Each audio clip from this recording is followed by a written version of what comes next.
The name of this story is Knockmany Hill.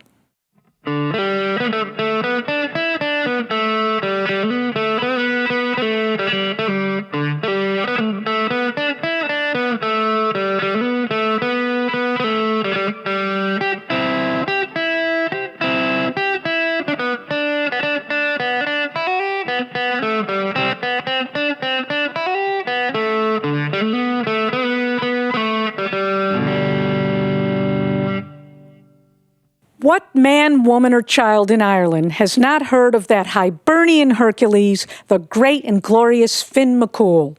Not one, from Cape Clear to the Devil's Causeway. Which brings me to the beginning of the story. One day, Fionn and his relatives were down at the Giant's Causeway building a bridge to Scotland, when Fionn suddenly announced that he must go home at once to see how his beloved wife Una was getting on.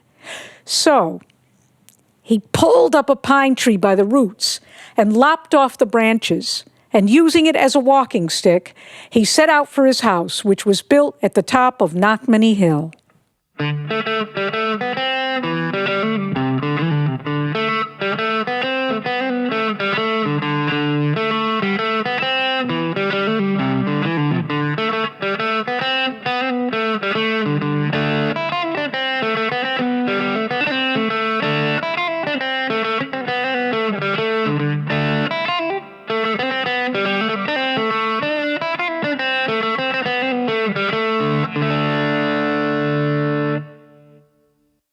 Now, it's true that Fionn was very fond of his wife, but there was another reason for his sudden departure. There was at that time in Ireland a giant calling himself Chulainn. The name and fame of him went far and wide. According to some, he was so strong that he could cause the earth to quake with one stamp of his foot. And according to another story, he once squashed a thunderbolt as flat as a pancake, and he carried the pancake around in his pocket to show to his enemies. This Chulainn had given every hero and giant in Ireland a beatdown, and he swore he would not rest day or night, summer or winter, until he had served Fionn with the same sauce. Well, as you can imagine, Fionn was none too eager to meet a giant who could make his own earthquakes and squash thunderbolts into pancakes. So whenever Fionn got word that Chulainn was in the vicinity, he always made sure to take himself someplace else. Now, when Fionn arrived at home, his wife was very glad to see him, but when she asked him why he had come home early, he rather unconvincingly told her that he couldn't bear to spend another day without her company. But it would be a poor wife who couldn't get her husband to spill his secrets. And she finally got Fionn to admit the real reason for his early arrival. It's this Chulainn I've been hearing about. He's been going around Ireland boasting of the beating he's going to give me, and I've no desire to test him. So saying, he clapped his thumb into his mouth, the doing of which always gave him knowledge. He's on his way already. I could see him below Dungannon. Why, when will he show up? Asked Una. Tomorrow afternoon at 2:00. Rest easy, my love.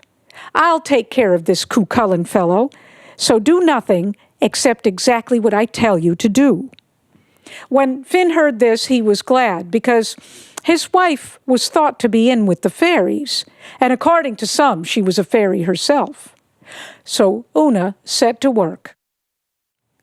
She kneaded enough dough and made 2 loaves of bread, and into one of the loaves she put a heavy iron bar. Then she put the loaves on the fire to bake, and when they were crisp and brown, she set them on the counter to cool. Then she made a pot of tea for herself and her husband, and they sat down to wait for the arrival of Chulainn as Fionn's thumb had predicted.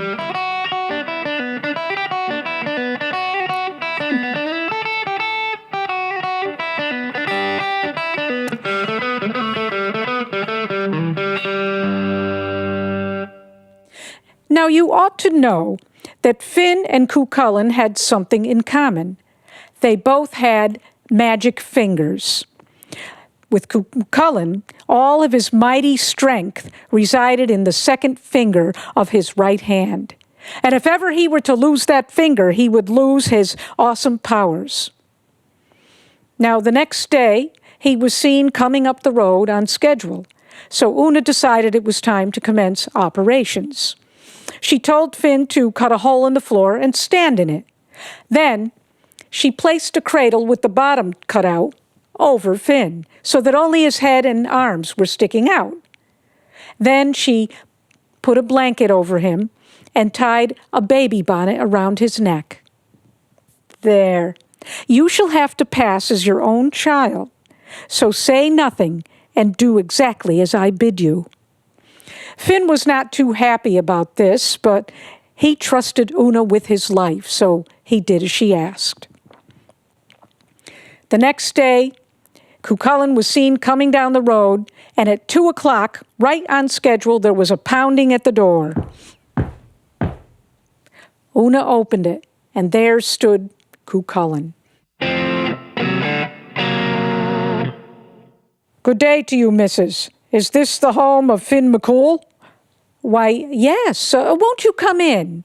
Cuchulainn came into the house, ducking low. You're Mrs. McCool, I suppose? I am, and I hope my husband has done nothing to bring shame upon the family.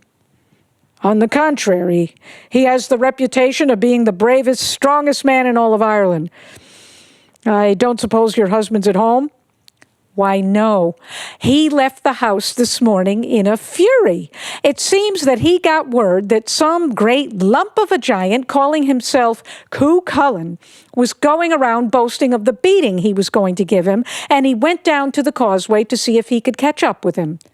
Well, I hope for that poor, stupid giant's sake that Fionn doesn't catch him, for he'll pound him into paste. Is that right? Well, I am Cuchulainn, and I have sworn I will not rest day or night until I have laid my hands on Fionn McCool. Oh, have you ever seen Fionn McCool? How could I? He always seems to make himself scarce when I'm in the vicinity. Well, I hope for your sake, you poor little thing, that you never do see him, for it will be a black day for you if you do. At that moment, a strong gust of wind blew the door open. When Cuchulainn asked her why she didn't shut it, Una said, well, I can't, it's too strong. If only my husband were here, he would go out and turn the house so it's facing away from the wind. This proved a startler even for Cuchulainn, but not wanting to be outdone, he left the house ducking low. Then he grabbed the side of the house and began pushing until he turned it all the way around.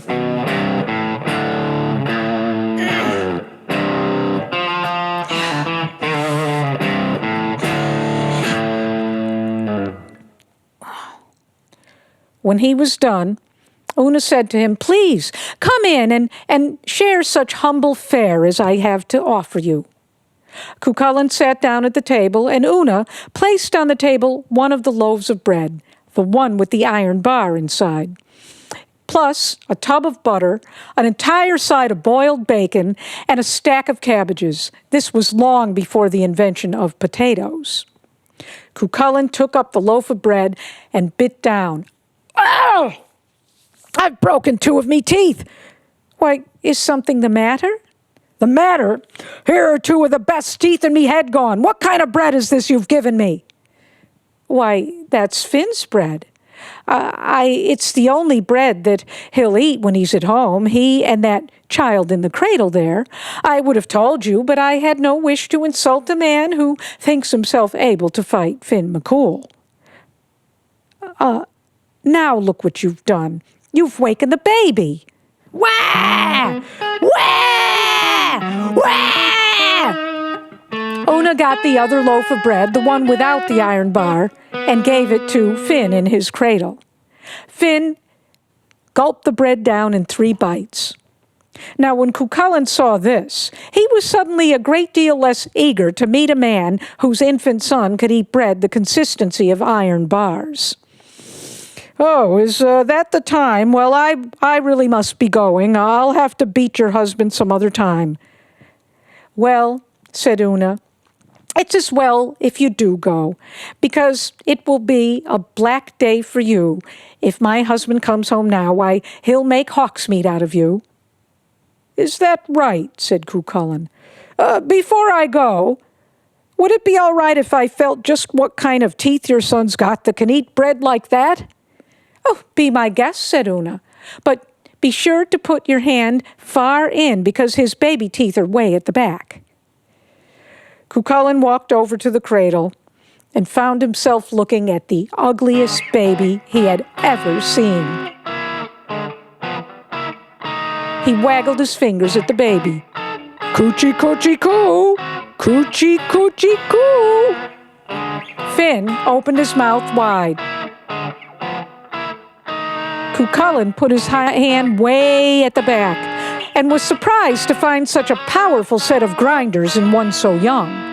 But he was even more surprised when the teeth clamped down and bit his finger clean off. Ah! His powers gone, the giant had enough. He fled from the house with Fionn following close behind.